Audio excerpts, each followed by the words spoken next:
the virtues of the compassion for the sake of this assembly and all living beings.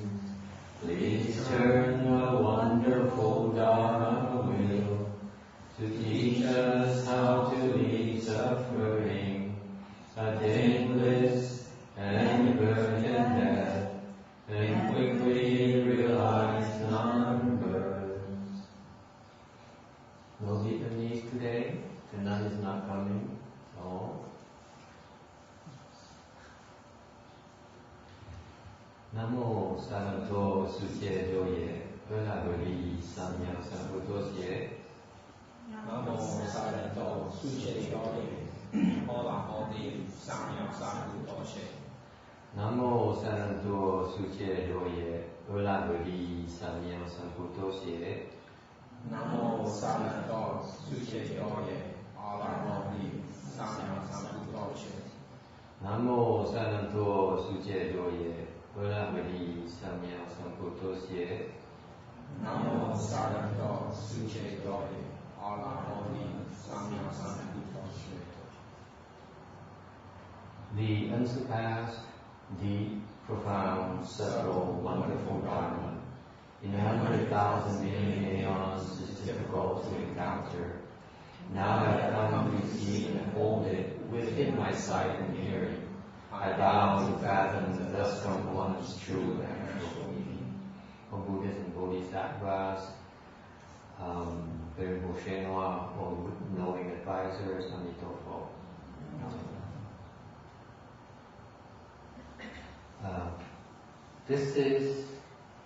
This marks the first time we are lecturing on the Medicine Master Sutra at Mosa here. We lectured this sutra last year in English, and this year we hoping that we can transmit the Dharma here to the Vietnamese. And apparently there's a Bhikshuni from Rosemead Temple was supposed to be here. Actually, two of them were supposed to come here today, but they did not make it because something came up. So maybe next week, they said, when the one Bhikshuni said. Okay, I'm hoping that I could explain it and teach it to transmit the Dharma, in particular to the new people as well as the Vietnamese, because this Vietnamese, this Dharma is not available in the Vietnamese Mahayana.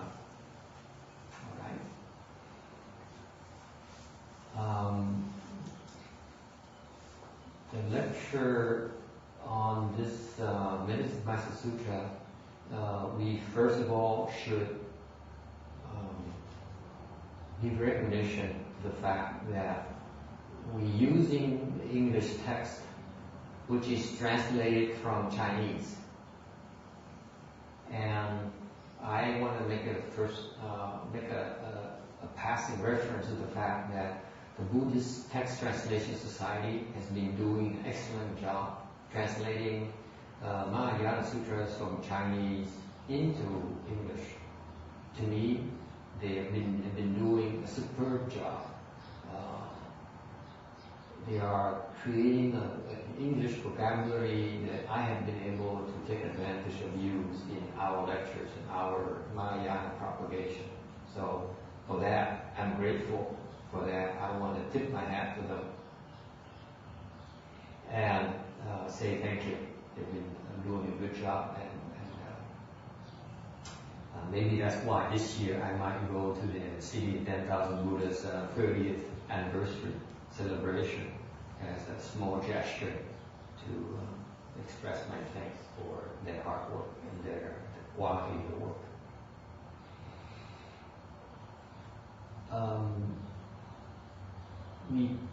We are at our vantage point where East meets West. In the Western culture, it was dominated by religious philosophies like Catholicism, Islam, and so the emphasis is on death, meaning that after death, the aspiration is to go to God's country.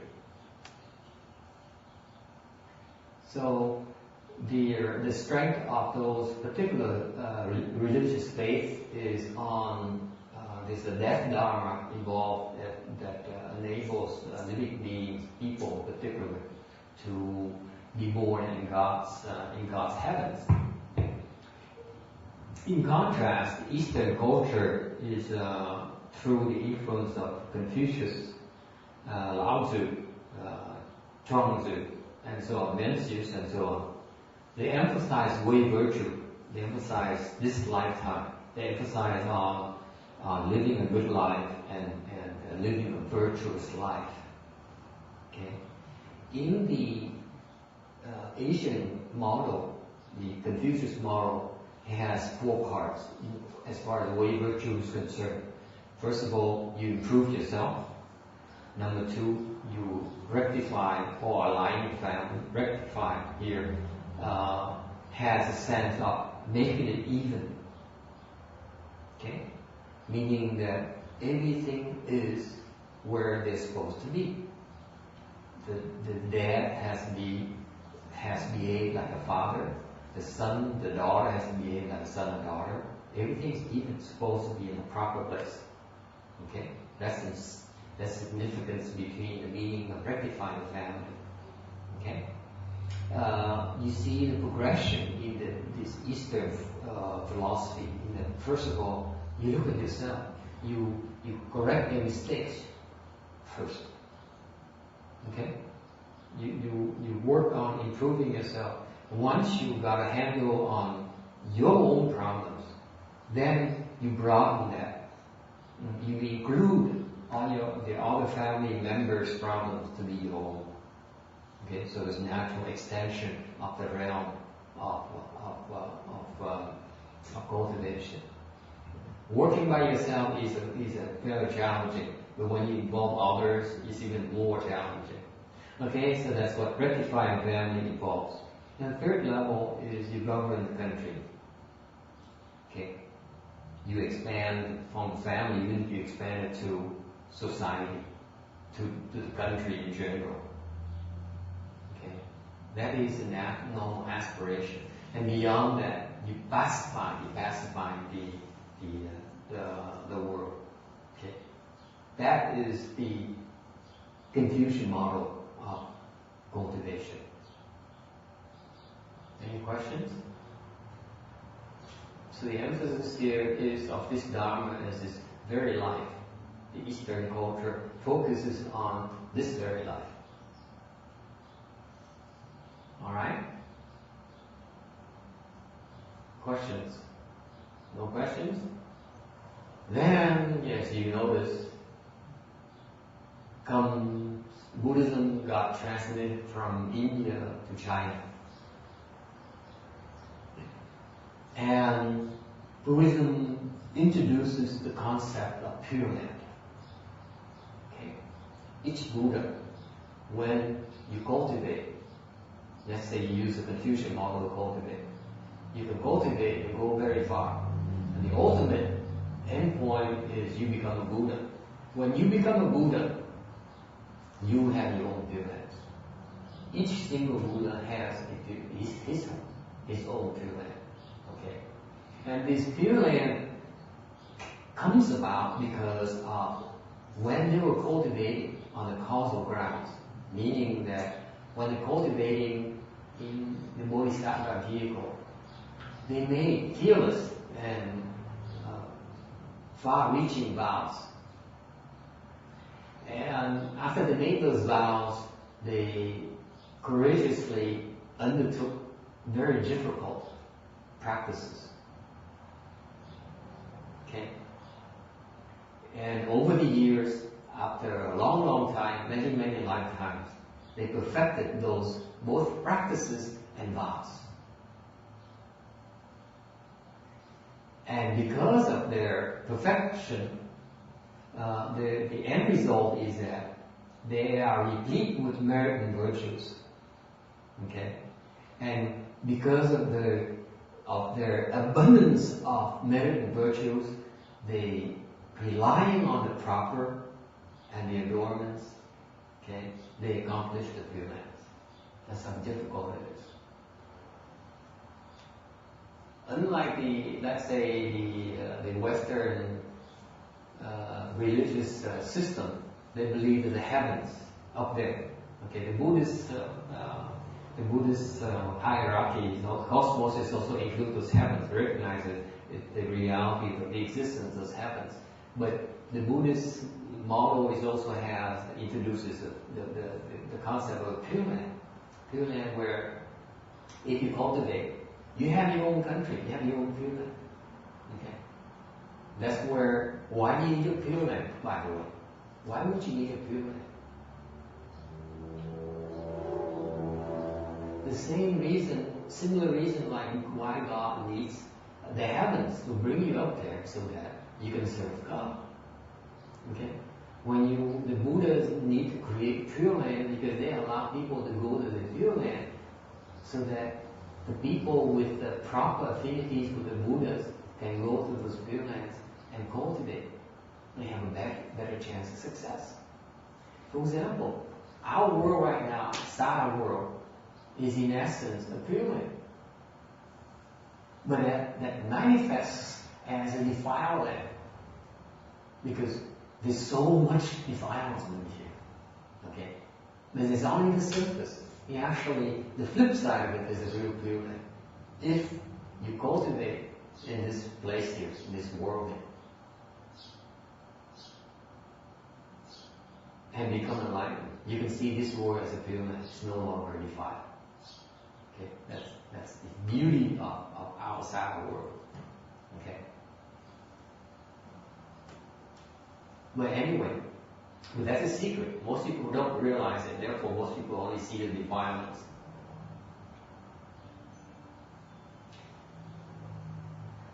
Why did we bring the Pure Land Dharma to the world?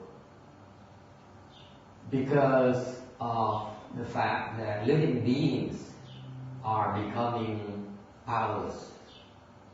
Okay? They lost a lot of internal powers, deluded themselves, defile themselves, make it much harder for themselves to cultivate. Inside they dried up the fearlessness. Cultivation requires a lot of fearlessness. Okay, because you have, to undergo a lot of tests, very scary tests. And outside, the living beings do not have enough meritorious practices, like asking people to cross their legs and bear the leg pains is unreasonable. Okay?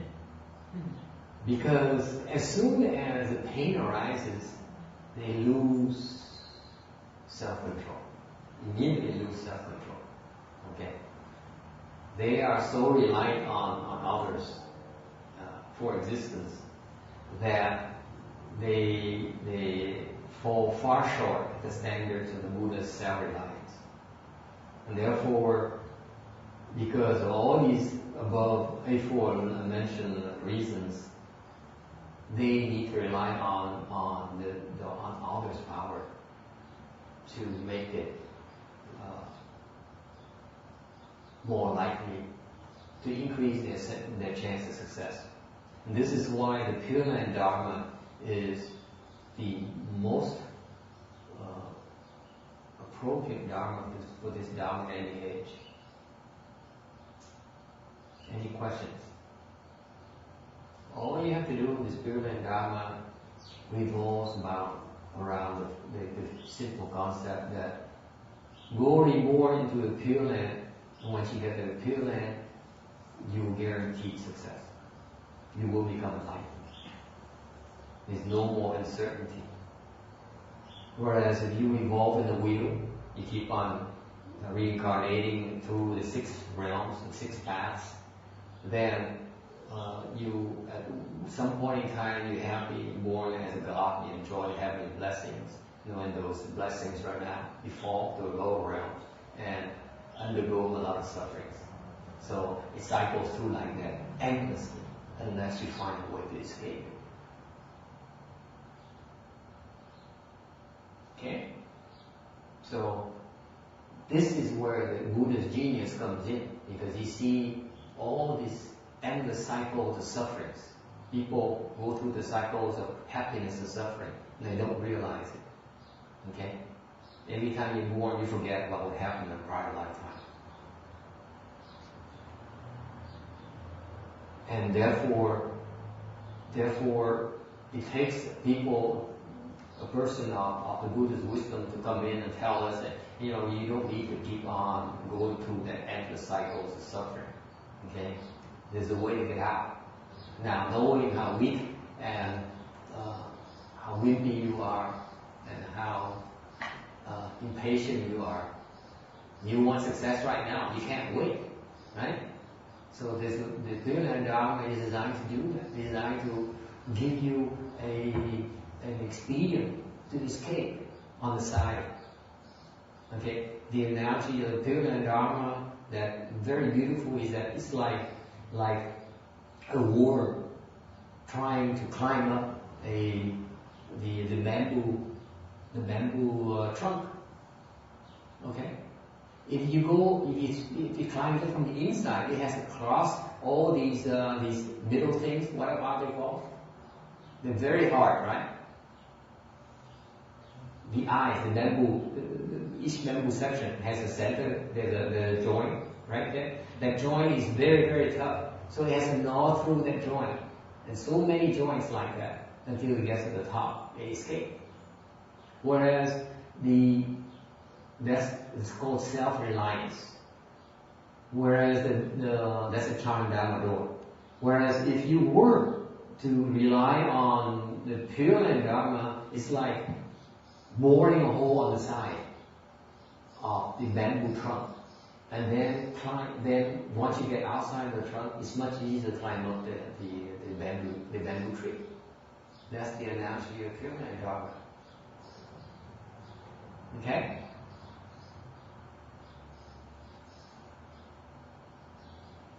Because of the importance of Pure Land Dharma, Shakyamuni Buddha, when he brought the teaching to this world, Saha world, he introduces two major dharmas. Two enormous dharmas. They're both Pure Land Dharmas. One dharma is from Amitabha, and one dharma is from Medicine Master Buddha. Okay? Amitabha Buddha is to the west of our world. Amitabha stands for limitless life or limitless light. And the dharma there is, his specialty is the dharma to bring you to his Pure Land upon death. As soon as possible. Preferably this very lifetime. Okay? Because he has this vow where he says, I have very adorned Buddha land, very pure, where once people go there, they will become a Buddha in one lifetime. That's it. Okay? No more rebirth. In one lifetime, you will become Buddha, guaranteed. You also have a limitless life as well. Okay? The life may have a very long life when you can cultivate until you succeed, until you get to the end goal of becoming a Buddha. Okay? And the difficulty of that is that how to get there. And Amitabha's specialization is to bring us to his Pure Land. That's the strength of his dharma. His vow, when he was on the causal grounds, is that my Pure Land Dharma specializes in pulling people to my Pure Land. Okay? And that's the Buddhist answer to the Western culture, where they're so worried about next lifetime, about death. This is more or less a death dharma for the Western adherents, if you will. Whereas Medicine Master Buddha, also another Buddha land, it's a different direction on the east. His specialty is also Pure Land, because if you practice that Dharma door, you also will be rewarded as Pure Land or Amitabha's Pure Land. He's broader in that sense. You have a choice. You can go to his Pure Land or you can go to Amitabha's Pure Land. You don't have to go to his Pure Land. Okay? Buddhas do not compete against each other. Believe it or not. Okay? But Medicine Master Buddha's pure Dharma specializes, another part of his specialty is he helps quell disasters and give a long life and bestow blessings. Why is that? They are in sync, because if you believe in the Pure Land, then you know that upon death, that is the best thing that could happen to you, to anyone. Bar none. All the great bodhisattvas want to be reborn in Amitabha's Pure Land. Okay? All of them. So you know that that is a prime destination upon death. If the bodhisattvas also want to be reborn there, then I want to go there too myself. I don't know about you. There's a lot of things I still don't understand. And if Manjushri Bodhisattva and Guanyin Bodhisattva says, when I die, I want to be reborn there, that's why I want to be reborn. Okay? But on the other hand, what to do now until you die? You still have to resolve a lot of this life's problems, this life's challenges. And this is where Medicine Master Buddha comes in. He says, okay, I know you guys believe in a Pure Land. Good boy, good girls.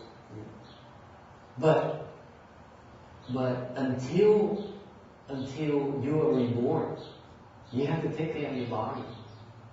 You have to make sense out of this current life you have.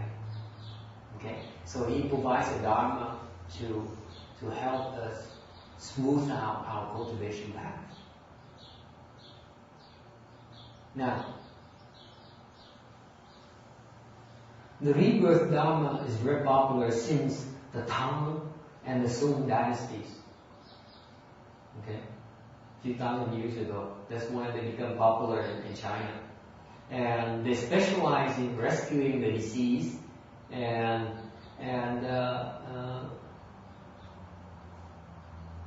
that's the thing. This is a nice addition, because all your relatives, your deceased relatives, can also receive assistance. Okay? That's the compassionate part, aspect of the Pure Land Dharma. And the focus on rebirth on the Western Buddhist Pure Land at death time. And as a result, because of these Chinese cultural differences, Amitabha Buddha tends to be better known in the Asian culture than Medicine Master Buddha. Most people in more Asian people would know about Amitabha than they would know about Medicine Master Buddha. Okay. In particular, the Vietnamese, their Medicine Master Buddha is very poor, very pitiful. You ask me, they don't have a lot of. They lost a lot of that Dharma. Perhaps because they don't have the same kind of responses.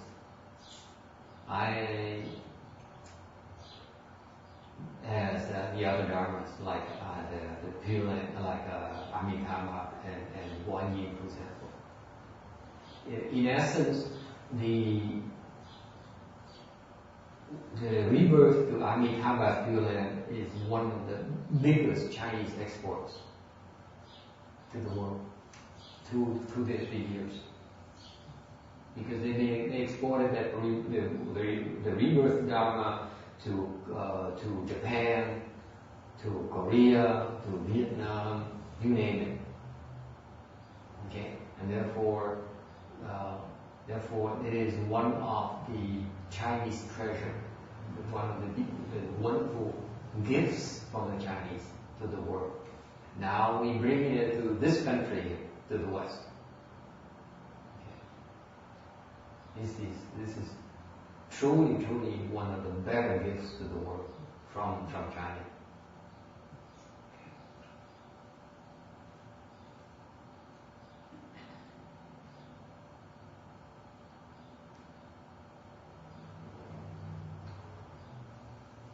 This morning, the nun, the abbess was supposed to drive the other nun to come here this week only to participate, to take a look at our medicine master assembly. And what happened is that they made arrangements throughout the week, right? There's emails flying in all four directions, back and forth. And it finally got to the point where we finalized the timing and who's going to come pick one nun up, the Lilian up. And Thursday, the day before yesterday, she emailed me and said, oh, the other nun wants to come and take a look, and she would be glad to give her a ride. Okay, so we had to email everyone and say, no, don't come pick it up. It's okay. Now she got a ride. Then yesterday she emailed me informing me that they're not coming because there is a well-known healer who can heal a lot of sicknesses, who's coming to that the Buddhist disciples invited to come to Rosemead Temple to do healing. So that's why they can't come. So what happened is that medicine master Dharma got some externalist competition. And we lost out. The nun lost out. Okay? The Vietnamese Buddhists lost out. Why did I say that? Because of the mindset that's prevalent nowadays. They get sick and they would turn to some kind of quick fixes to get rid of their sicknesses. That's what everyone's after. Just take care of it. Just get rid of it for me. I don't want to know. Just get rid of it for me, right? That kind of mindset. And that's why it doesn't work. And then with that kind of mindset, they turn to people like the Tibetans to say, oh, you know to heal people, so let's invite the Tibetan masters come to our house, and then for lunch to receive offerings, and then after all that food and all the ceremonies, then they do private healing. They would heal you, and it works for a while, and then it stops working. You know that? That's what happens to them. The Tibetans are very effective initially. Same thing with these externalists, like the guy who's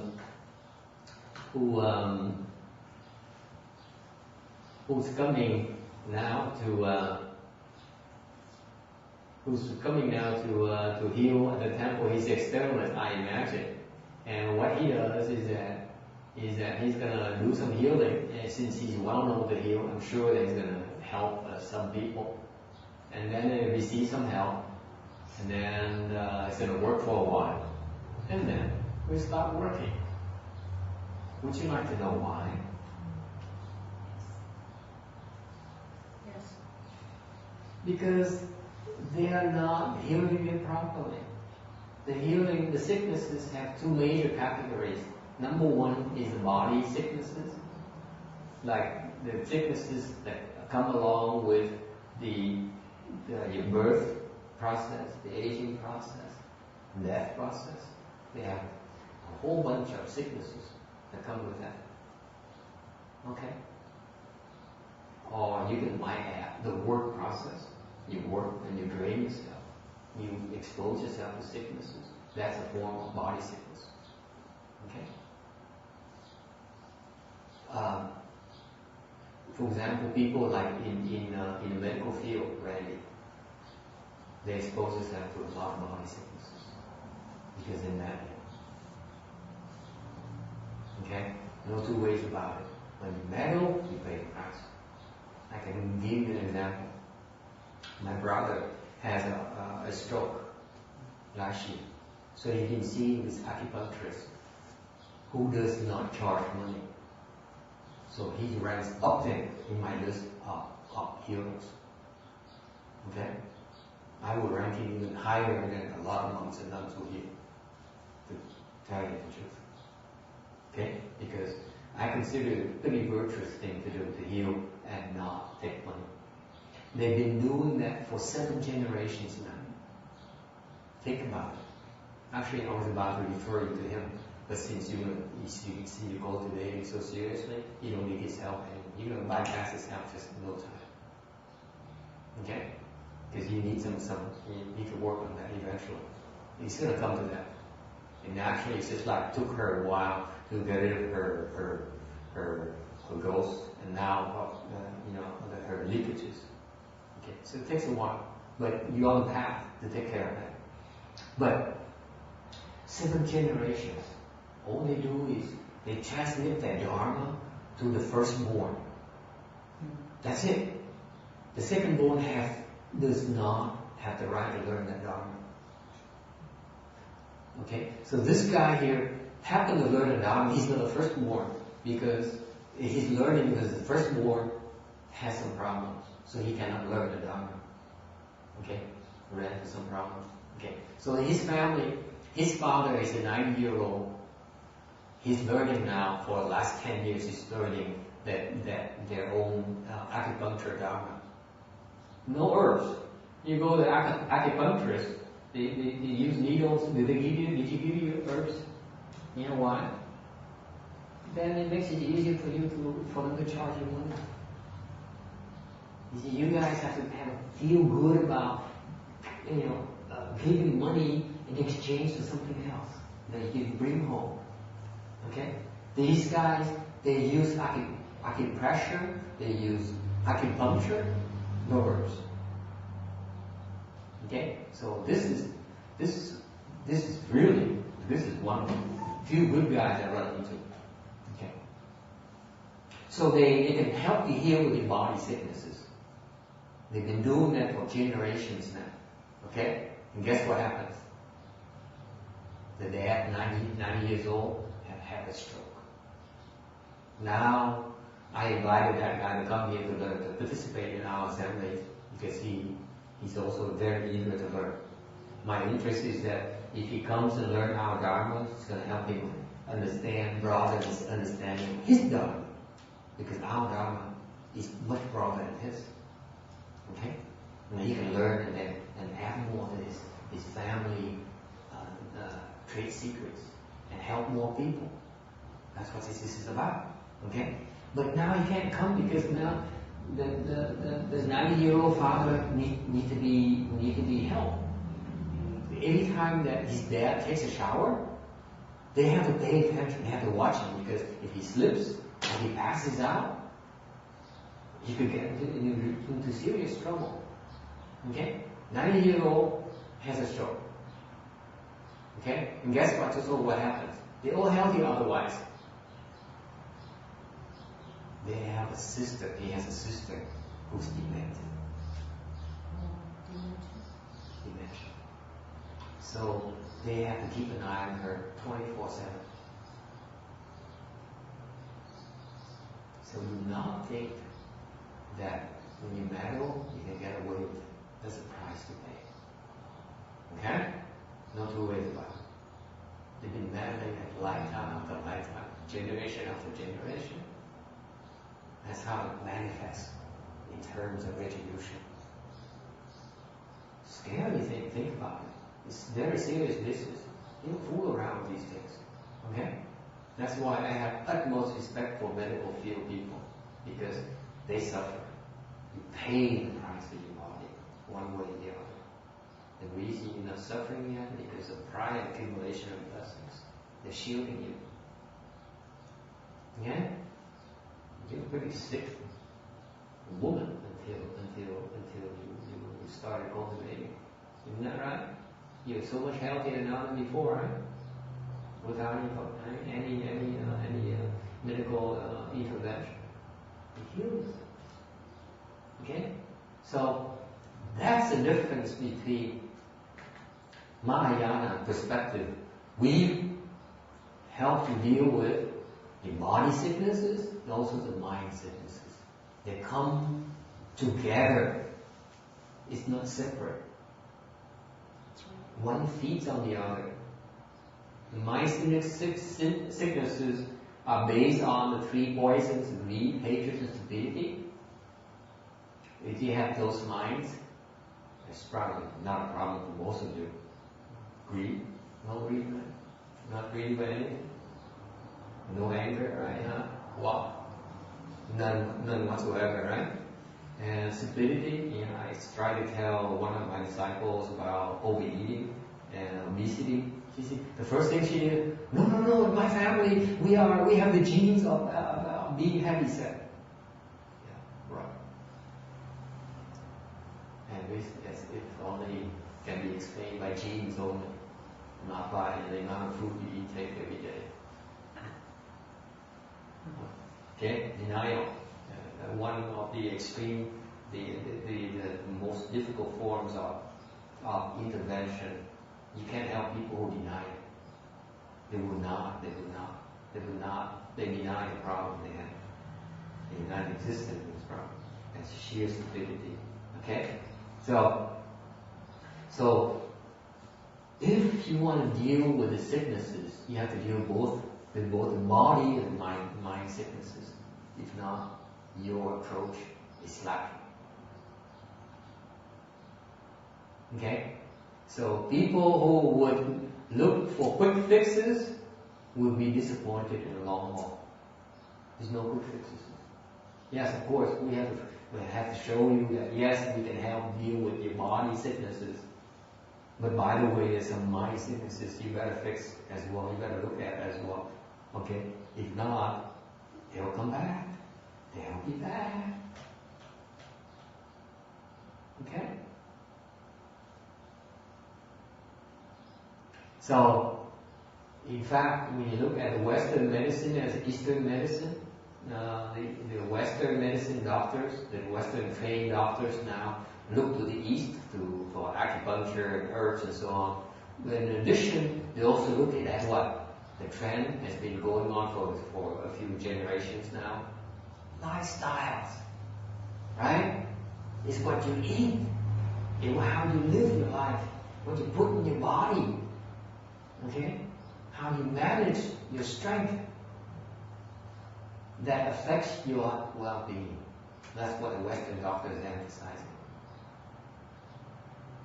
And some of those famous doctors are popular because they emphasize lifestyle. They talk about lifestyle. They're not really talking about technical medical information. They're talking more about daily living. Okay? What's that about? This is the mind dharma, isn't it? Lifestyle is basically a mind dharma.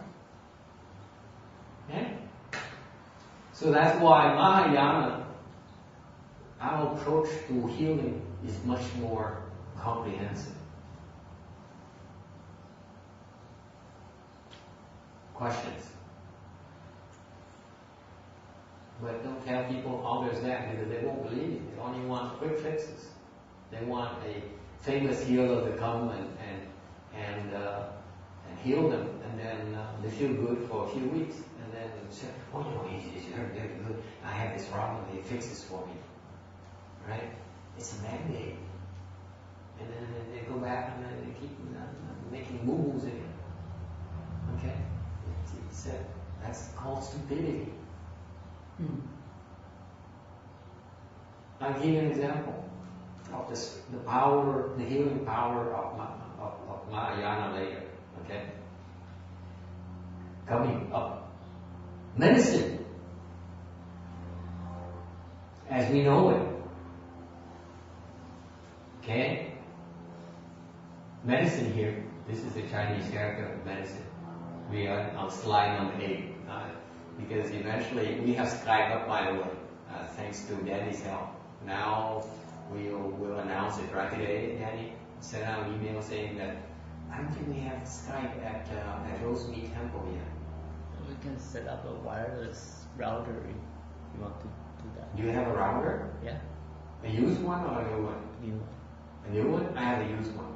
So you shouldn't buy new things. I have a lot. I have it. He had a used one too. Oh. Yeah, try it out because sometimes the used one may not be stable, especially during Dharma talks. Maybe. Really? You Mine is never pretty know. stable. Okay. Mine is at least something. Okay. Anyway, you should come back with me and take a look at that and get the equipment.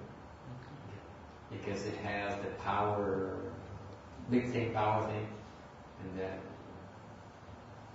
look up the menu. If you want, I can bring tomorrow to Rosemead. I have the Nemo, the Nemo. Oh, really? That's Really? So the better one? Yeah, that cost, they have different phases. Better research. Yeah, the fancier one, the fancy one. The problem with roast meat is I'm not sure how long we can be there. You see, roast meat. Here, I don't mind because here we know that, we do have control. Over there, we're not sure how much longer we can be welcome. And I'm not using this enough to women, okay? Well, that's not. I never learned how to tell you the truth. I'm still stupid. So stupid. All my life, never learned how to kiss up the women. So that's the problem. But we might as well set it up. The reason I kind of back off a little because we don't want to touch the equipment so that something goes wrong. One more reason to Get in trouble. To get in trouble, yes. But we can set a separate router and then we just change the from The modem to the router. from the router. So You can? we have a different setup of router. Yeah, and I get my own mixer as well, so I don't need to go and fix the volume and all these things everywhere I go. It's just such a pain. Anyway, so we have Skype here next week. We should make the announcement. And tomorrow, if we fix it, we should tell people because some people are interested in listening to the lecture. Okay. So in terms of medicine, there are two major kinds. The material medicine and the Dharma medicine. Okay, the actual medicine itself of it. It's basically made of minerals, herbal, or animal. Got that? Medicine, nature is really three physical things, properties, either mineral, animal, or herbal. Right? Right. In essence, when you use those different types of materials, you need to use a prescription. The doctor must know, the healer must know how to combine them, how to use them, how to time the use, with the frequency. Okay? And they come in the form of either a pill, tablet, all those things. Okay? Whereas, what people don't realize is that Mahayana offers Dharma medicine. Okay? That's in the form of our canon, our Tripitaka. You know that? That's medicine for your mind. Remember? That mind sicknesses, they can't get. The best cure for them is the Faya, the Dharma medicine. And ours, Tripitaka, is really the Dharma medicine. Okay? For the mind sicknesses. And the vehicles, in Mahayana we have 5 vehicles, 3 vehicles, 1 vehicle, and so on, are the equivalent of the prescription, how to use those medicines. Okay? Also, 1/3 form of Dharma medicine in Mahayana is Dharani, the mantras. This is why the Tibetans are so effective. They use a lot of Dharanis. You know that? That's why they're effective. Okay? And there's no medicine. Non-medicine meaning there's no such a thing. Everything is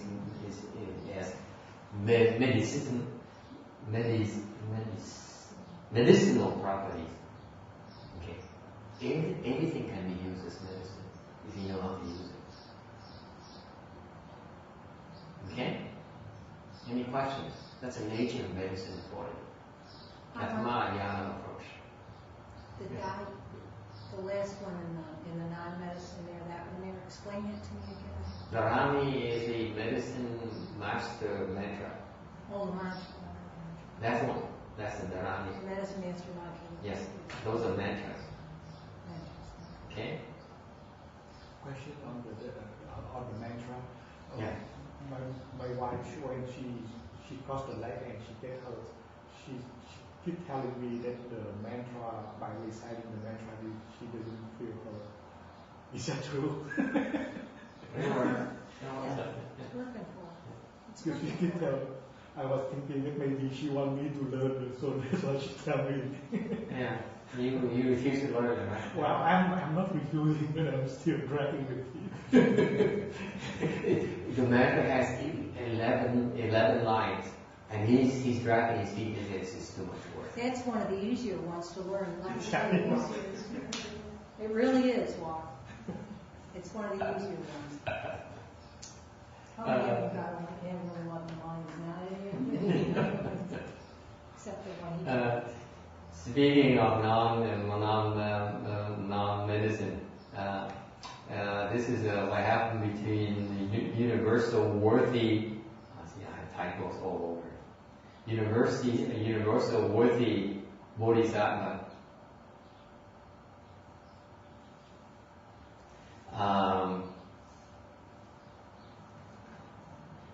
Universal worthy Bodhisattva who was teaching good wealth Bodhisattva.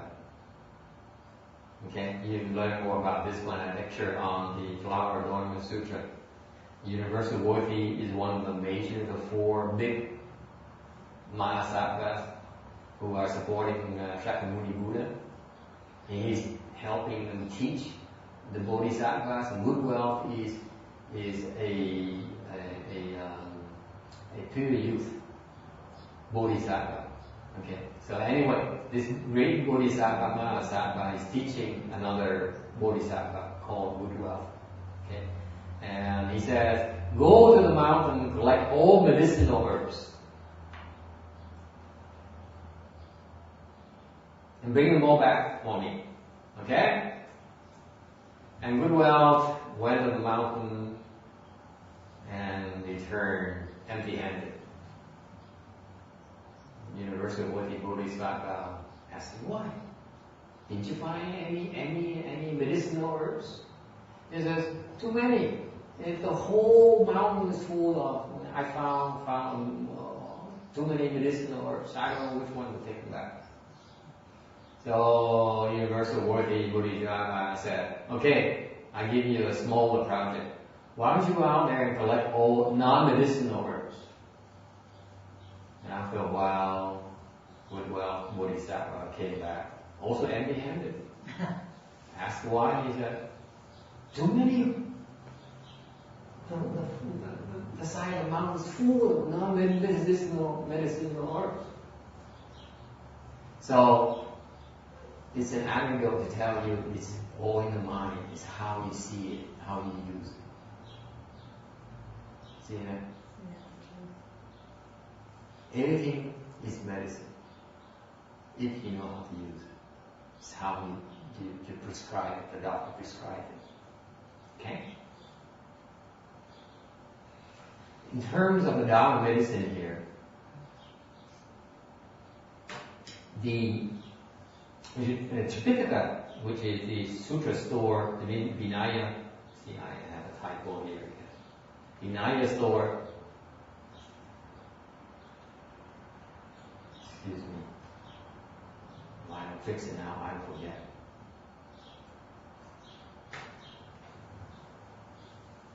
Okay, Vinaya, which is the precept store, and the Shastra, which is the commentaries from the Bodhisattvas or the enlightened cultivators. Okay. With the Buddhist canon here today at lunch, Danny helped me find the C beta, the electronic version of the Buddhist canon. Beautiful, beautiful thing. I highly recommend it. One day I learn how to use it. We have really, really, it's a treasure store of all these ancient Buddhist wisdom. You don't find any. Right now, for example, all these years, I've been going out to libraries all over California to try to find text for me to help me understand these sutras better. And the newer text, as I was telling Danny, is that newer text and newer known Dharma masters, even though they're very erudite and they're very versed on the Tipitaka, I look at their explanations and I'm not happy. They don't connect. They don't understand in my eyes. So I'm keen on. I'm insistent on getting the true, actual ancient text because that's what I value. It's really from the patriarchs, from the Bodhisattvas. I don't need newer people, the younger people, or more famous, more contemporary masters to massage it for me. I just need the raw text. And so it's a real treasure store because it contains limitless Dharma doors, limitless ways to heal. Okay? And whereas the vehicles in terms of Dharma medicine is that you have the 5 vehicles, the 3 vehicles, and 1 vehicle. The 5 vehicles include the God vehicle, the human vehicle, the Arhat vehicle, the Pratyeka Buddha vehicle, and Bodhisattva vehicle. Okay? Whereas the 1 vehicle here, that's a 5 vehicle. The 1 vehicle, the 3 is only the 3 of them. Meaning Arhat, Pratyeka, and Bodhisattva. Whereas the 1 vehicle refers to Mahayana, or 1 Buddha vehicle, basically. That's what 1 vehicle refers to. So don't get confused. 5 vehicle is a low level, from human to the Bodhisattva level. 1 vehicle is the Buddha vehicle. One vehicle. Vehicle is the analogy for the ability to ferry living beings to the Pure Land, to liberation. Okay? So the 1 vehicle, the Buddha vehicle, is the ability to ferry anyone, including Bodhisattvas. Okay? And then the 3rd kind of Dharma medicine is Dharani. Dharani is Sanskrit for to unite and hold. Unite all dharmas and hold limitless meaning. So when you recite that medicine master mantra, for example, that's what happened. You are reciting limitless meaning, you are reciting limitless dharma. That's how powerful it is. In just 11 lines. See that? You don't need to learn about Tripitaka, learn about C beta and do search. You recite 11 lines, and over time you understand all these limitless dharmas. See, for people like me who have to make a living explaining sutras, I can't wait much longer, so I have to go do research. You guys, you can simply recite it, eventually the wisdom unfolds. You see that?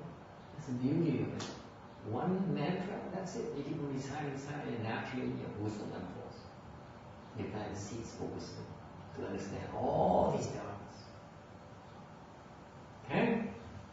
So don't think that when we ask you to memorize and recite things for a reason, not out of arbitrary, out of whim. Okay. And the other meaning of Dharani is to cover and hold, cover all evil sicknesses and to hold all good dharmas. That's how you heal. You heal by covering up all the bad stuff. Let them stifle out. Let them die of lack of light, sunlight, and oxygen, and water. Okay? And therefore, whatever goodness you can muster, you can gather, you hold it. You retain it. Dharani also is more well known, commonly known as a mantra. It has secret meanings. Today, this is your contribution to Mahayana, to the West. The fact you gather here today and listen and lecture made me prepare for this.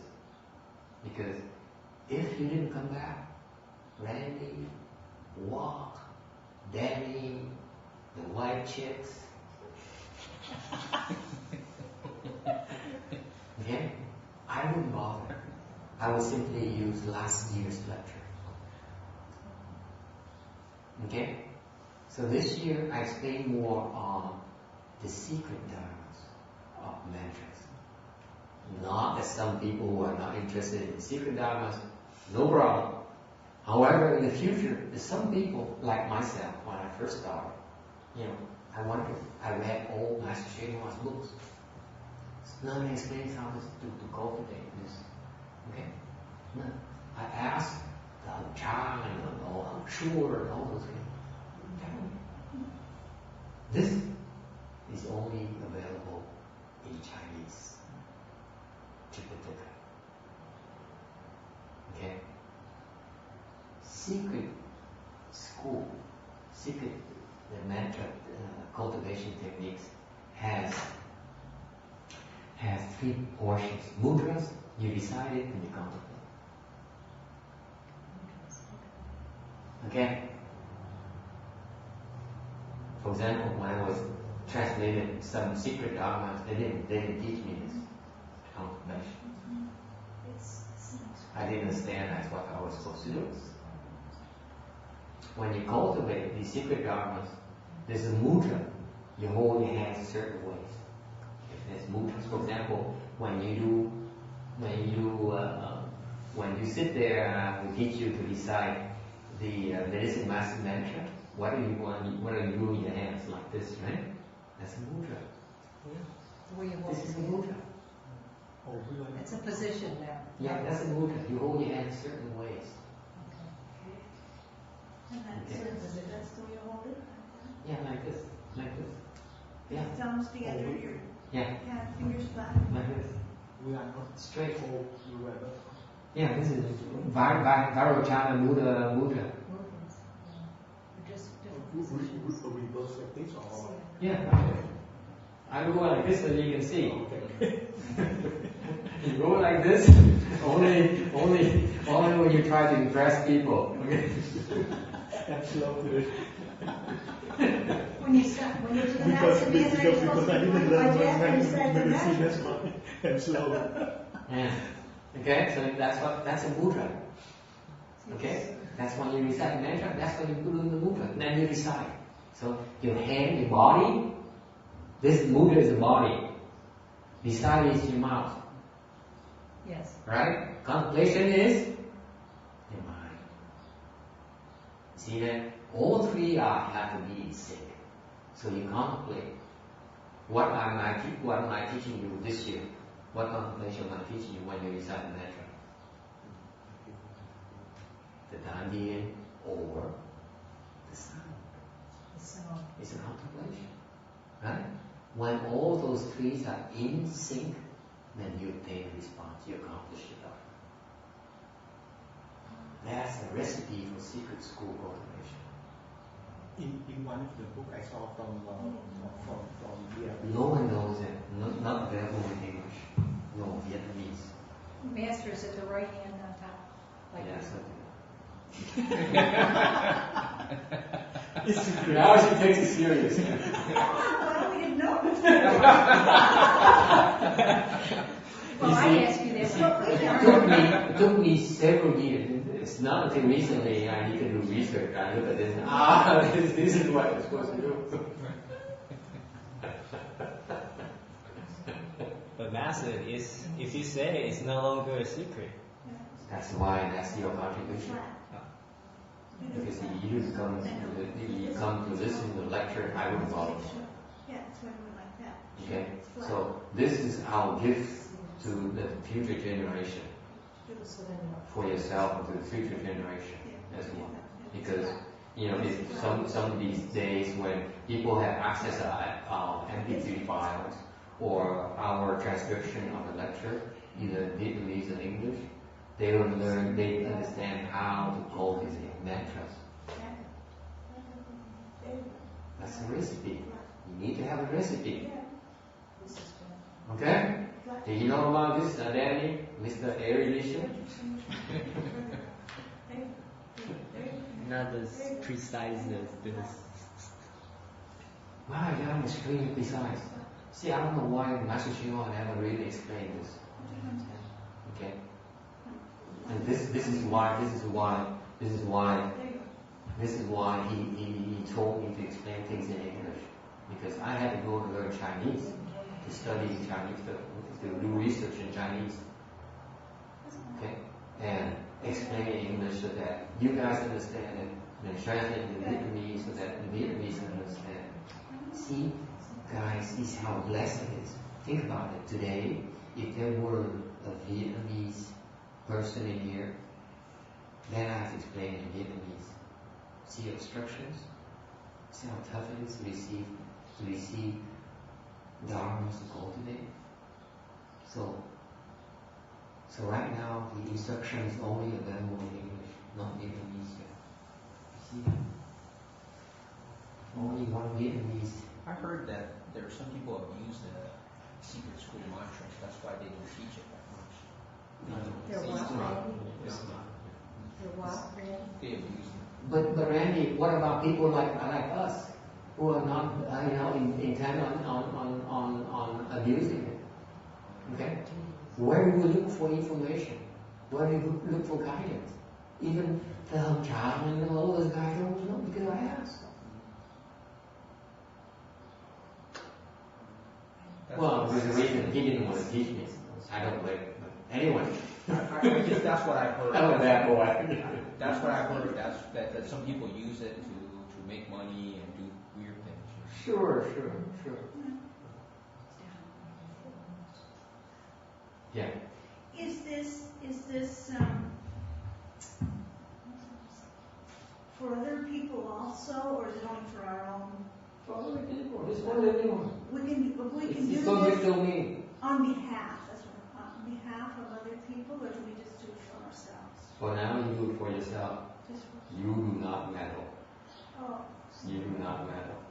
You cannot handle it. It is, remember that anecdote I told you earlier about a 90-year-old man who had a stroke, who has a demented daughter.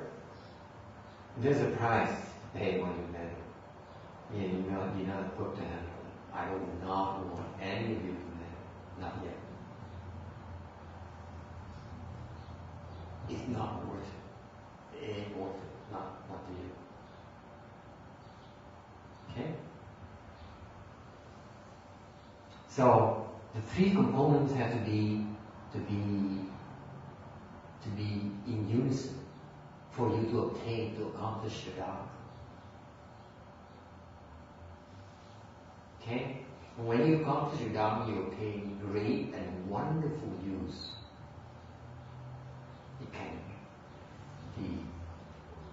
The responses are inconceivable.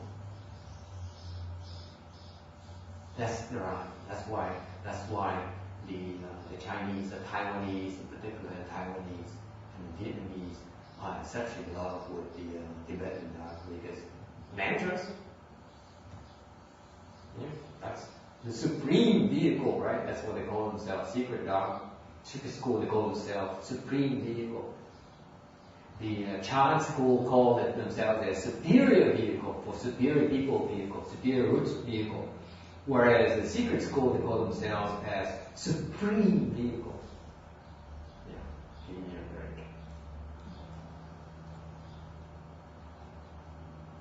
Okay? So we gotta have the mantra, the reciting it, and the contemplation all coordinated. Yeah, they recite it and then you come. Okay. Questions? Is this an overall body mantra, or is it just specific areas of your, where you need the medicine, or what is it? This mantra here can heal all kinds of sicknesses. All kinds. Okay. Any other questions? How about you recite Buddha's name? Is it different? Different use. Different use. Even different Buddha's name have different use. Amitabha's name is to pave the way for you for rebirth. That's its primary strength. Is rebirth. But you can still use it to deal with the ghosts and spirits as well. Remember when I told you the anecdotes about the ghosts trying to want to become possessed at the Shami in San Jose? I started reciting Buddha's name, who wouldn't dare come in.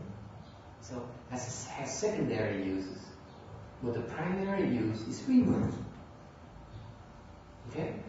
Medicine Master Buddha's name is for rebirth, but also equally important is to help you with your sicknesses and your various obstructions, your disasters. Okay? So it's different. The mantra, each mantra has its particular use as well. Its particular specialty. For example, in Mahayana, the most important mantra is the Shravana mantra. That's the most important one. That's the king of the king of mantras. And we, as left-home people, fully ordained people, are supposed to memorize it as part of our requirement to receive full ordination. You know that? Why is that? Because if you recite the Shravana mantra, okay, if you memorize it, you can recite it, then all the demons and the ghosts and externalists will not dare cause trouble. We're saving the world. As long as one person is able to recite that mantra, all the demons and the ghosts and externalists will be kept in check. That's why it's that important to us. That's why in Mahayana, in the temples, we recite that mantra once a day in the morning ceremony. When you go to, let's say, Xingyu's temple, for example, they don't really recite it anymore. You know that? They don't recite it in the morning ceremony. I was there. What does it tell you? Not the same side as we are. Okay? Because that mantra is that important. On one of these days, in fact, I have the printout in English, one page or 2 pages. That my transmission, since I mentioned it, my transmission, I will give it to you. Okay, and I have those that transparent thing. What do you call it? Lamination. Lamination. Okay, so I will print it, and you guys, one of you wants to volunteer. I have a hand rolled laminator, and then I have corner trimmers as well. So I have prepared for it because the big Dharma assembly, I need to have all these different gadgets. Okay, because when I, for example, when we do a lunch ceremony, a short lunch ceremony, I would hand out these things, laminated things, so that they don't get spoiled or soiled. Okay, it's respecting the Dharma. Same thing. So do that, then I will give it to you. I think Danny's too busy. I'm gonna have to find another volunteer. Yeah, there you go. Thank you for I have the color printer. I print it on both sides, either Chinese or you can request either 2 pages or 1 page. What's your preference? Well, 1 page, 2 One sided. page, two-sided. I think it's better, don't you? 1 page and 2 sided. Yeah. 1 page, 2 sided. What do you mean? One paper with 2 sides. One side is English, Front the other back. side is Chinese or whatever. Yeah, or even have the Sanskrit Dharma. You do? Yeah. So 1 page have English or Chinese, or the other side I have the Sanskrit diagram. Oh, that's good. It's a treasure. So you bring what happened? You bring this back and it will get laminated. And so I bring the lamination tomorrow to the other temple. Okay. And you figure out how to use it. I never use it. I bought it. I never use it. Oh, how funny. And along with these things, and then the trimmer, corner trimmers as well. I have 2 kinds. So I'm a guy.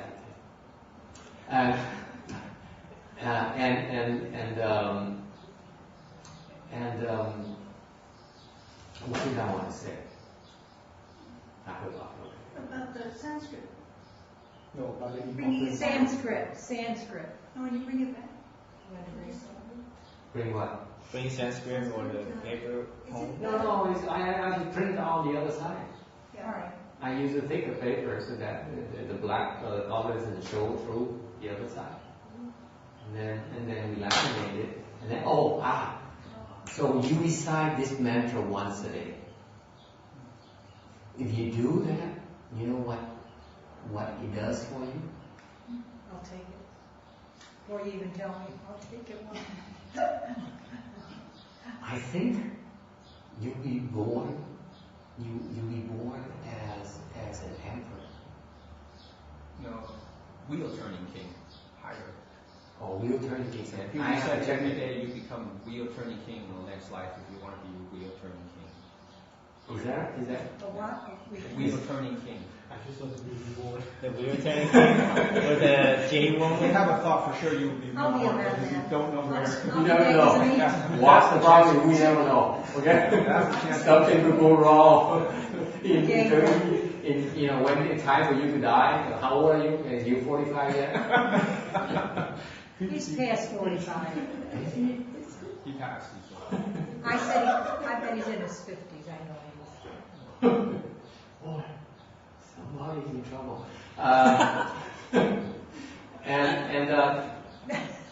So when you decide this, you don't need to memorize it. You see, that's the beauty of the Dharma. Even if you don't need to recite it from reading it, you receive the same exact benefits as someone who recites it from memory. Is this the No one difference. that's 500 lines? Hmm? Is this the one that's 500 lines? Yeah, 554. 550? My copy had 540. 554. Sometimes they merge the 2 lines. Sometimes I see them separated. Mine is 544, 54. Something. Is that the sure I will one? print it. I will gladly give you some. Okay. No, I already memorized. I typed it out. You memorized it? Yeah, 22 pages. And you bring it back home and you put it on an altar.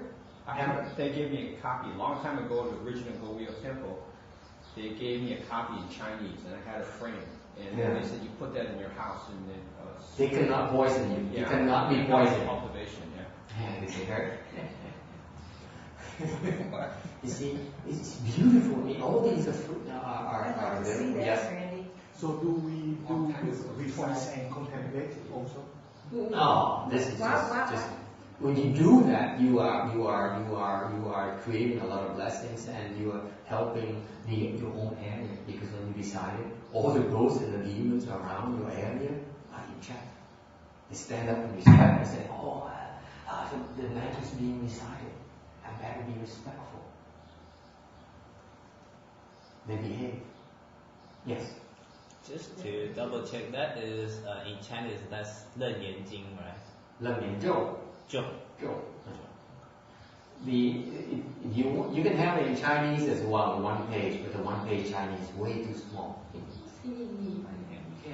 can't. So The one page in English you can still read it, but the 2 pages is easier to read, but you have to flip it though. I like the 1 pager because I don't need to flip it. I just go like this.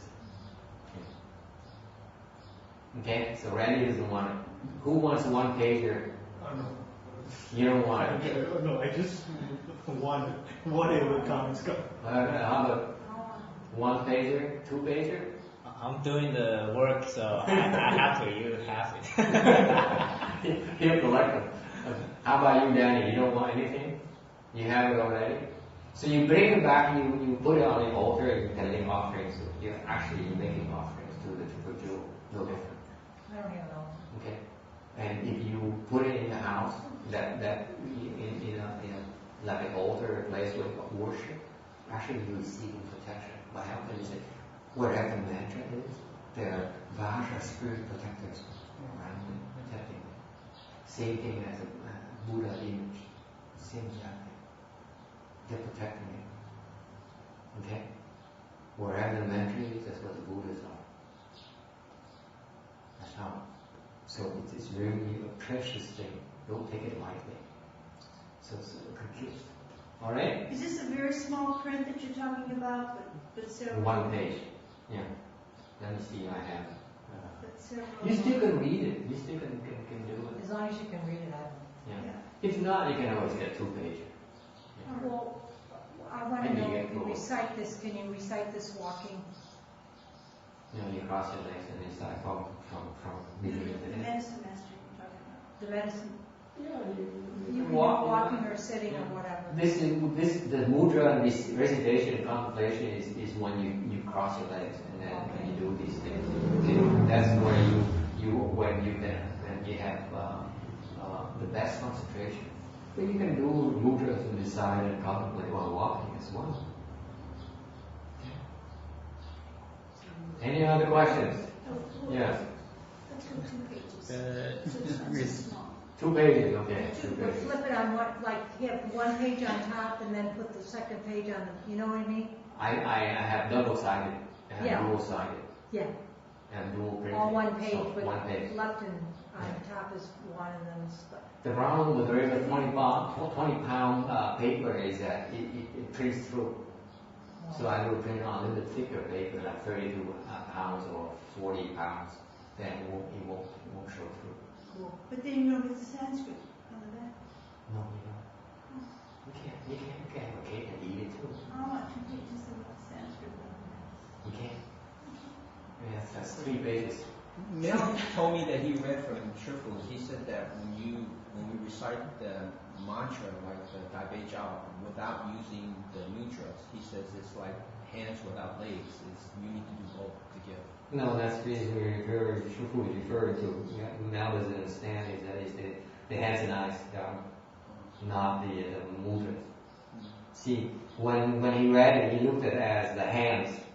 He didn't realize and now you interpret it as mudras. No, this is the Dabejo, the Great Compassion Mantra, and then the hands and eyes down. Okay? Two separate arms. Yes, 2 separate arms.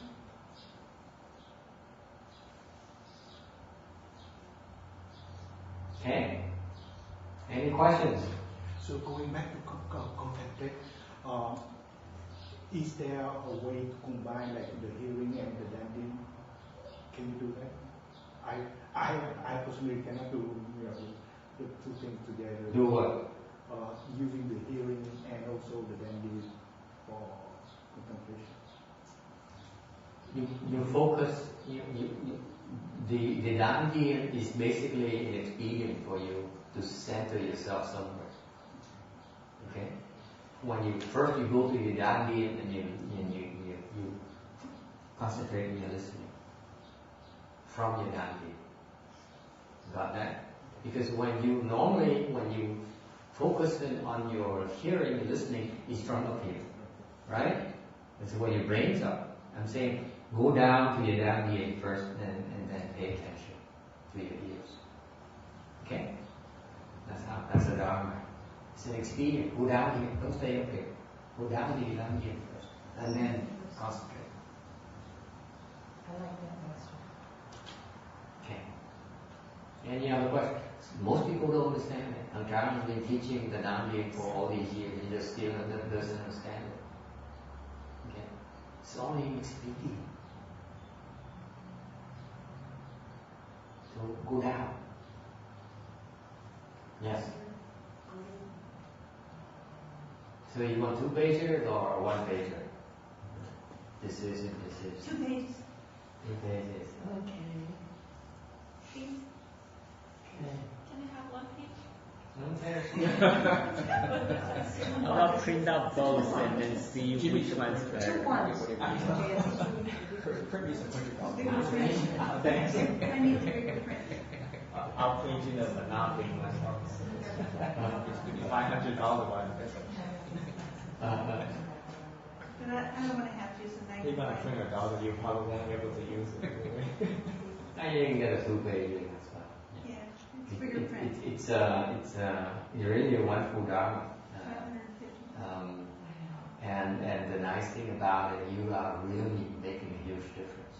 Because this mantra that you decided, boy, are the ghosts and spirits going to know about you.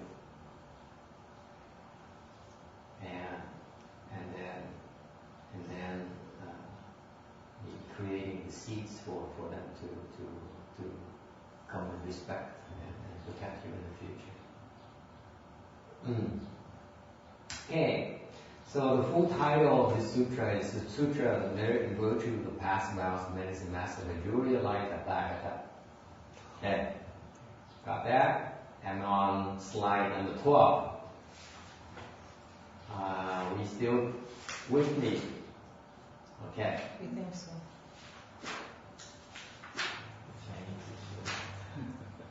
Yes. Why did I go fly through this when I only have to speak in English?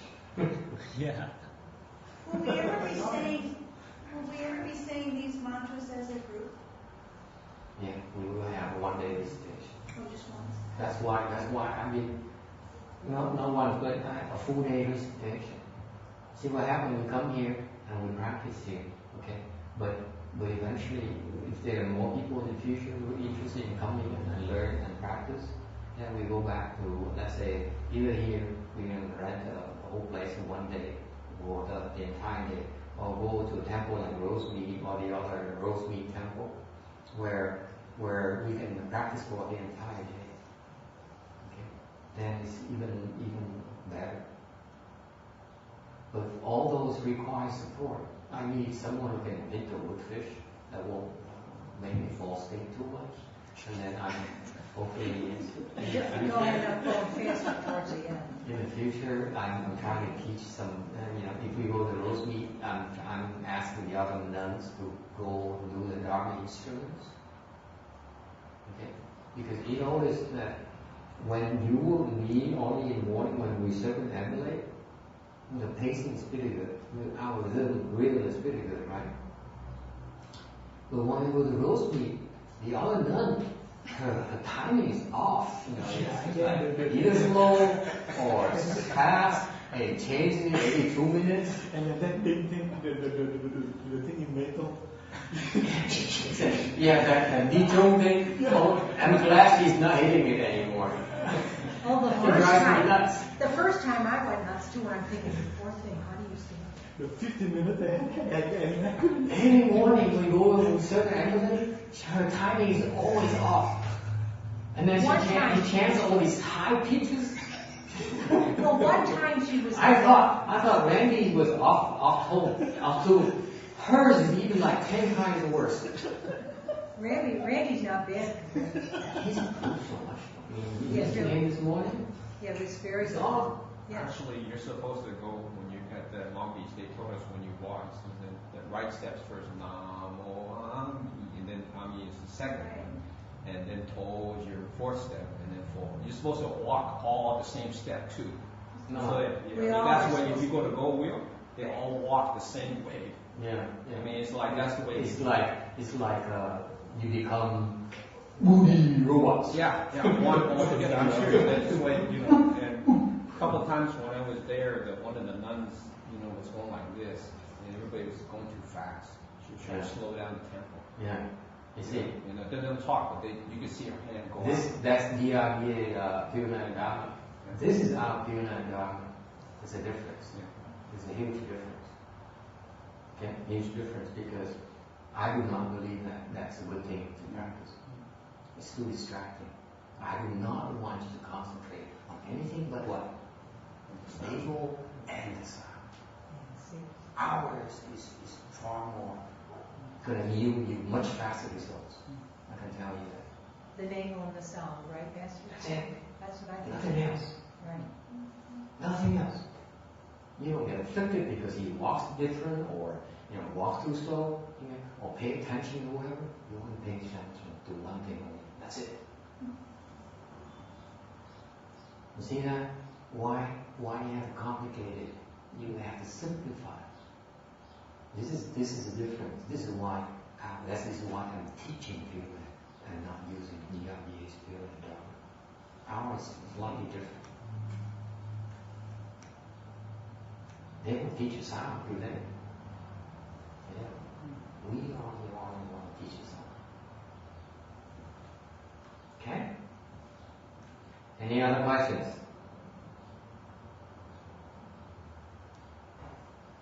There's no need to go one step and so on because now you have to pay attention to your pacing. Okay? And then the speed. Okay? And then you keep on adding because of course what you're doing, you're keeping your mind busy, okay? And after all those things, it goes back to only one. You create single-mindedness. Okay? So why on earth do I ask you right now? Why do you have to focus on the way you walk? Because eventually you don't care anyway, do you?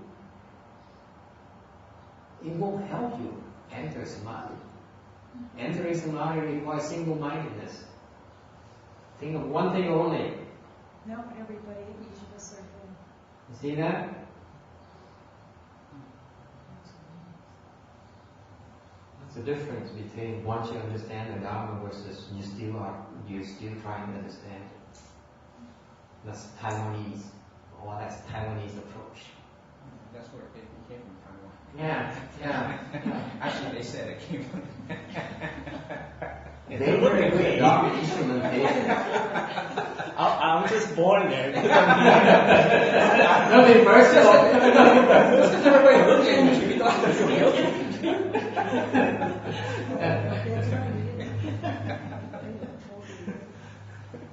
The funny thing is that when Master Shenhua transmitted the Pure Land Dharma back with Hung So and Hung Shu and so on, they don't practice it anymore. So we don't know exactly what Master Shenhua taught. I'm not happy with the Taiwanese approach. So can call it DRBA whatever because the DRBA right now is dominated by the Taiwanese nuns. And so the CTTV, when you go there, basically is run by the nuns. Hung Lu only is rubber stamp stuff. He doesn't do anything. Okay? He has nothing more to add. The nuns have levels higher than Hung Lu's anyway. He has no more wisdom to impart. Okay? It's the time that he wisens up and then go to Highway 9 and unfold his wisdom because until that happens, you can't add much to the running of the CCTV. Now, and so the Taiwanese nuns, then they come and invent all these things from Taiwan, brought those things, nice things from Taiwan, instrumentation and all these rules and all these mantras and so on. Necessary. I wish that they would have recordings of Master Shenhua's actual Pure Land transmission. I'd like to know that. I'd like to hear that. To see how he wanted to teach us. Until I hear that, this is how we're going to this is how we're going to practice it. Our Pure Land Dharma. Okay? Same thing. The Bhikshuni at Rosemary told me that, when you go fast, you're supposed to speed it up before you stop. I said, no. We go one speed, period. When you sit down, we have 6 speeds. You go, a little bit faster, then a little bit faster. Yeah. And then it's like 4 or 5 speeds. And then stop. That's Taiwanese. Yeah, actually it's going to be tomorrow.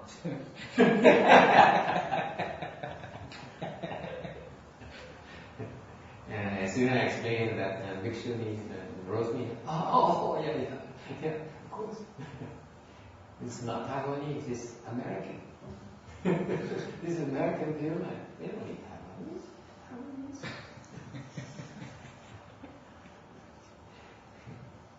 Okay. Any questions? So this is the actual title. So we're going to go through and explain the title a little bit. Okay. I'm on the slide number 13. Every now and then, remind me to show the number of slides so that in the future, when we post these things, people on the internet or listen to the MP3 files are able to follow them. Because the Earth Core Sutra, I have over 1,000 slides. So imagine you jump in the middle of an MP3 file somewhere, and then you try to find a slide for that. It's rather unpleasant, very user-unfriendly. So I'm learning as I get older to be more user-friendly, so that people can be nicer to me in the future. They don't have to be so mean to me all the time. You have to earn it. I finally understand that. It's the reason why people are mean to me. Okay. Alright. Sutra has 4 general meanings. We go through the major wordings of the sutra title to explain a little bit. Sutra has 4 general meanings. The stringing together of all the principles and meanings in Mahayana in one sutra. Or it also means attracting living beings with the proper dharma.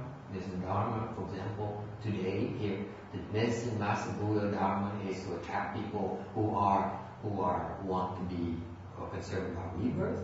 And then number 2, they're concerned about their current life, the current body. Okay? So the particular Dharma has a different type of attraction. Okay. Tomorrow's lecture is the Earth Core Sutra, which is more concerned about filiality, and then the suffering that you see that the lower realm, especially the health beings undergo. Okay, so different sutras have different are designed, have different designs for particular different needs. It's constant because the sutra is constant throughout time. The sutra, as we explain it today, this sutra here, is the same sutra that will explain in the past will also be explained. The same principles will be explained in the future as well. Okay, Dharma. The 4th meaning of sutra is a Dharma meaning as a standard. Standard is a standard that is something that is recognized by all Buddhas throughout the universe. That's the way to explain things. That's the way to teach. Okay? And as a result, it is revered by all living beings throughout the universe as a standard of wisdom. Okay? It also means path. Path, the important concept behind path is cultivation is a journey. You need to have a roadmap. So you study the sutras so that it gives you a roadmap on where to go. This is, if you will, like the directions you get from Google Map. Okay? You know exactly where to go to turn, where the milestones are. Okay? Bubbling spring, meaning is endless. If you really ask me, you think you understand the sutras, even though this is not the 3rd time or the first time I look at the sutra, that every time I look at it, I understand more. Okay? like example, I gave you an example earlier. As I did my research, I suddenly stumbled into the recipe for the secret school Dharma. Okay? Because it's all contained in this sutra, and yet it can be uncovered as the longer you look at it, the more often you look at it, the more the meanings, the principles bubble forth endlessly. Okay? The carpenter's plumb line, okay, because it enables you not to make errors and connect with others. Because if you follow the plumb line, then you're also in sync with the next person who follows the plumb line as well. Okay? So that's the sutra is really important. Any other questions?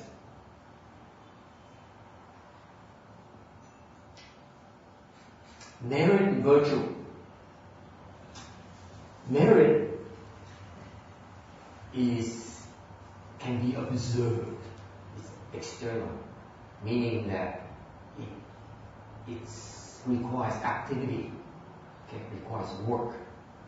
And the merit here, that this sutra here, this Dharma is about, is its healing power. Okay? And the virtue here is internal, meaning it cannot be seen. It's not meant to be seen. Okay? My definition is very, very, very, I take it a step further. Virtue usually explained as not visible. I explain it as not meant to be seen. That's what virtue is about. No one wants you to know about the virtues. A virtuous person does not want you to know about his or her virtues. That's why he or she is virtuous.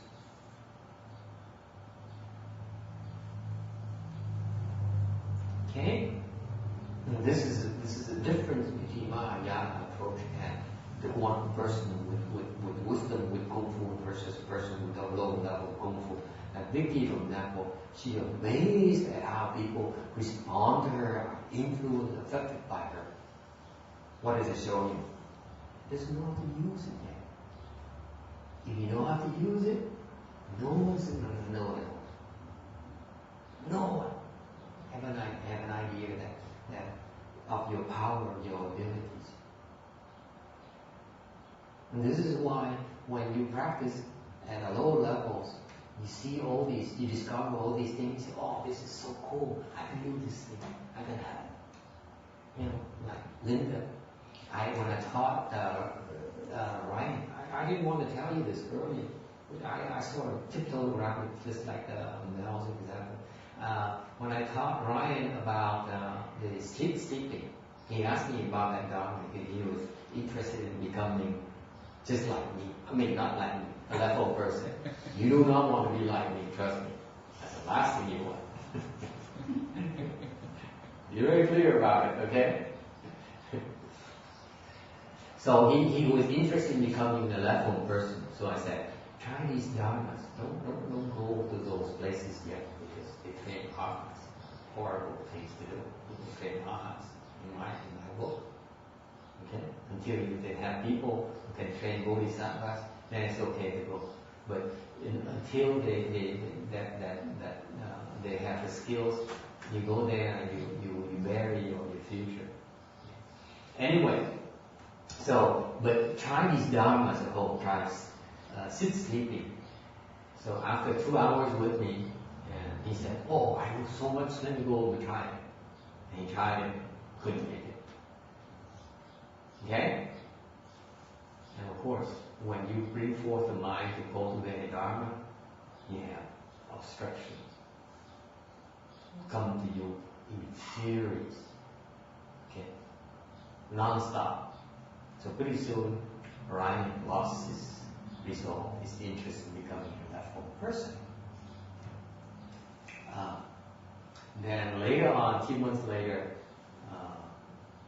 the white chicks came to San Jose and went to San Jose with me. So I taught them the sit sleeping down. Okay, so We don't stop. We sit and we sleep. Okay? We don't stop by a motel and rest for the night because I'm cheap. So while they sleep, I drive. Or while I sleep, they drive. No, not like that. Not yet.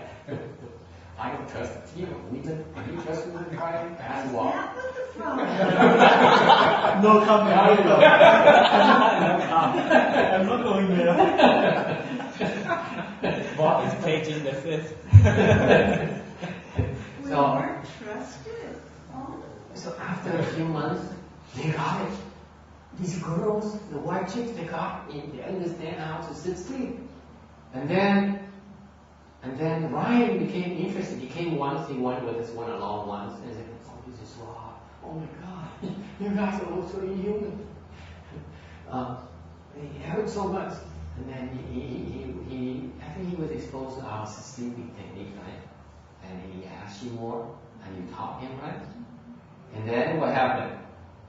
He got it. Yeah, you know. He got it. He said, hallelujah, now I can do it. Would you like to know why? Why come I taught him he didn't get it? When, long legs taught him he got it. Her spiritual power.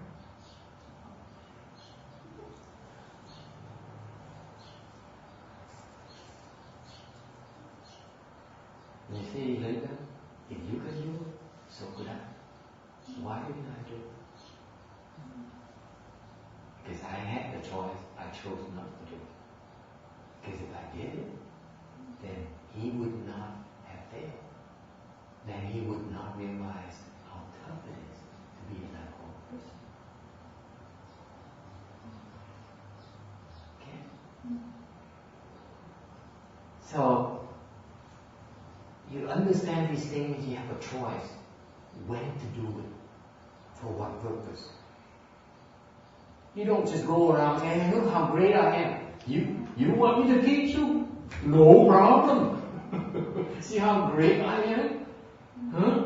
Tell your friend, okay? Tell you how great I am. And have more people come. What for? Because as soon as you reveal it, they come and say, give it to me, give it to me, give me some more, give me some more. Give me some more. That's what you guys are asking for. Give me some more, give me some more. What else have you got? Nothing. Okay? So anyway, so you learn, the virtue is that it's not meant to be seen. It's not like you hide it. It's not meant to be seen. That's what virtue is about. You're not supposed to be able to recognize it. You're not supposed to know about it. So you cultivate virtues and hoping that people will recognize you as a virtuous one. That Dharma you're cultivating is not the virtue Dharma, let me tell you. It ain't. Okay? And that's why sages are there. They perfect those virtues. That's why they're sages. Because they perfect those cultivations. Okay? Questions? Master. Master. Why is it called master? A master is a person who can accord and guide. Why is it important to accord? First, you don't accord with living beings and run away from you. Because all you guys are interested in is getting your way. Right? I want 2 pages, and then I want the Sanskrit characters as well. Okay? You don't want it, you can't have it, I don't want it. Right? Whatever you want us to have, Master. Whatever you want, we'll try our best to get the accord with you. And then, once you accord with them, you have to be nimble enough to maneuver with them and guide them to avoid obstacles. Okay? That's why you will become a master. You remember I said something about a lay person Dharma versus a left foot person Dharma? Because when I teach you the thing, I don't tell you how to accord, I will teach you how to guide. I will teach you how to do it. Right? You don't need to know how to accord, you don't need to know how to guide. Not yet. Among other things. Okay? It's more than being a master than simply a court and guide. For today, we're talking about court and guide. Okay. And the master is a person who has a knowledge of medicine and can cure sicknesses. This is what the master word means in the title. This person has used medicine and has the knowledge on healing knowledge. In China, the Emperor Shenlong is considered to be the father of the Chinese medicine. What happened is that he tasted the 100 herbs on himself. He tested all these herbs on himself. See how the reaction on those herbs on his own body. And that's how he acquired the knowledge. This is an emperor now, mind you. This is not the kind of emperor who sits there and enjoy all the delicacies and the wine and the belly dancing, and all this music. No, this person here is working hard to help his subjects. Okay? And he's invented Chinese herbal medicine. Supposedly. Okay? He's actually a bodhisattva. And this master here, medicine master Buddha here, is the master of the other 9 realms. Because all the other 9 realms have their own sicknesses. And only the Buddha as the master can help heal them. Bodhisattvas too have their own sicknesses. They also need the Buddha's intervention. Okay? Master as opposed to non-master. Non-master is that the people with the median views. Median, meaning they do not believe in cause and effect. Right? Questions? Vows. As far as people goes, they make resolutions. They want this, they want that. They resolve to get there. They do this and do that. Okay, when I was younger, I resolved to buy a 2-seater Mercedes as part of the fact that I made it professionally as an executive. When you made it, you're supposed to drive it. That's SL model. Okay. And the world people, they use the resolution to guide them so that they will not leave them halfway, stop halfway, and they do not become daunted by hardships. Whereas the vows here of the sages, when they make the vows are for a worthy and lofty cause. The vows are designed to help them seek wisdom, to help others, and they made with a pure mind,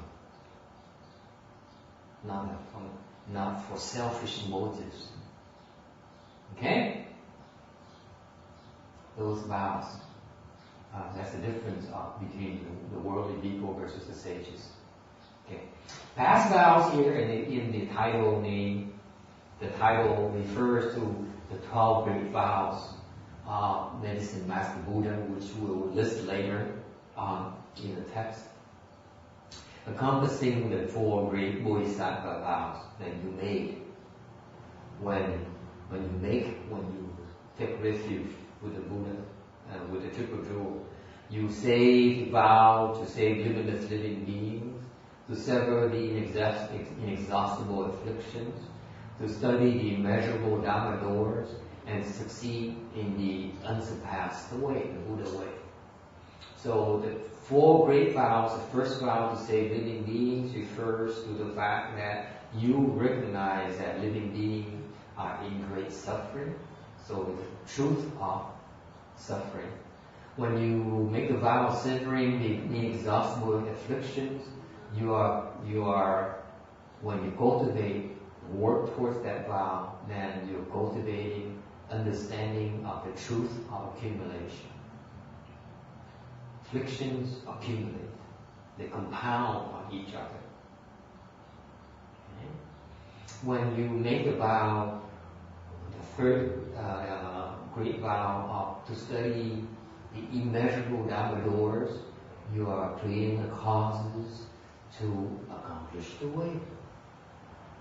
Okay, the truth of the way. And when you make a vow to succeed in the unsurpassed way, then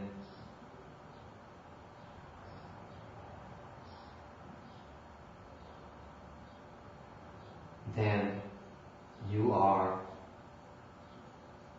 creating the condition, the causes for you to accomplish the truth of extinction. Okay? Extinct all sufferings, all defilements. I thought 4 became before 3. It's like suffering, accumulation, extinction, and the way. Yeah, it depends on the original Sanskrit thing. It's about time's up. The original Sanskrit is we are at slide number 17. That's the end of today's lecture. When the original Sanskrit, when it came from the Sanskrit text, it came as the truth of suffering, accumulation, extinction, and the way. No, the way and extinction. The way that leads to extinction. So in Chinese, because when they translated extinction and the way into Chinese and lumped it together, they found that to reverse the order of the last 2 a little bit, make it sound more fluid. That's why they switch it around. Okay? Any other questions? Yes? Are there the same number of afflictions as there are Dharma doors? What? Afflictions, are there the same amount of afflictions as there are Dharma doors? Each Dhamma door is designed to deal with one particular affliction. Yes. Because they are inexhaustible afflictions, therefore they must be equivalently inexhaustible or immeasurable Dhamma door to deal with all those afflictions. Does that answer your question? Master, some monks eat meat. That's not really a Dharma door though, right? What? Some monks eat meat. That's not really the proper Dharma door, right? It's not a good thing because it indulges in gluttony, in seeking after taste. So that's not really considered a Dharma door. That's considered their way of practice. A Dharma door is a form of practice to deal with, to fix a problem. Okay? The Dharma doors are transmitted are taught so that to help you deal with your afflictions, with your problems. So if the particular answer to your question is that if the monk eats meat or eats eggs or Haagen-Dazs, what problem is he fixing? If he's fixing a problem, then it's a Dharma door. If he's not fixing a problem, then it's not a Dharma door. He's adding a problem. He's causing problems. He's adding a problem, not a problem. Master? Yeah. I heard in Master Shonghua's tape that he said he doesn't teach about severing the afflictions, right? He doesn't teach about severing. He said he's not a proponent of that. Like Yes, he is. That's what cultivation is about, to sever your afflictions. That's what this is about. To end your afflictions. Yeah, but he's in Chinese. He's saying that it's not about like 断, like. You probably taking it out of context. Like your questions on the Earth Door Sutra, you're on your email. I will explain and answer them tomorrow. You confused. You got some information wrong. It's not from the Earth Door Sutra. No, I know, but whatever information in terms of peace, non-severing affliction, Mahayana is about severing afflictions. In all the way. That's the reason why we cultivate to end affliction by cutting them off. Many merits and virtues adorn the Buddha's pure land, repaying the 4 kinds of kindness above, aiding the feeble paths below, make those who see and hear. All bring forth the holy mind. And when this retribution body is done,